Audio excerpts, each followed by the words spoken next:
sokongan kali ini lebih baik. Ini kali ketiga saya bertanding. Untuk Jun Aik ini kali kedua. So sokongan compare last di hari 15 dengan sekarang saya nampak rakyat menunjukkan sokongan lah. Dan setiap tempat yang kita pergi ya, orang meluahkan keluhan. Banyak isu dan juga di Parlimen Tapah. Isu yang kerap mereka beritahu kerap jalan seala.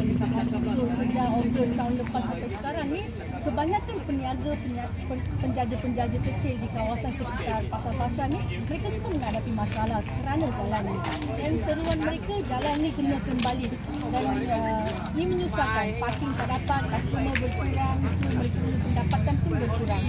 Banyak kawasan kita dah pergi dan kita terus berjumpa dengan rakyat. Kita pergi ada rumah ke rumah, kedai ke kedai, pasar-pasar, cuba berjumpa dan tanya pandangan mereka. Dalam sepanjang kempen ini kami juga telah membawa 3 isu. Satu isu tentang perhutanan, bagaimana kerajaan negeri perlu menguruskan hutan simpanan negeri, terutamanya negeri Perak.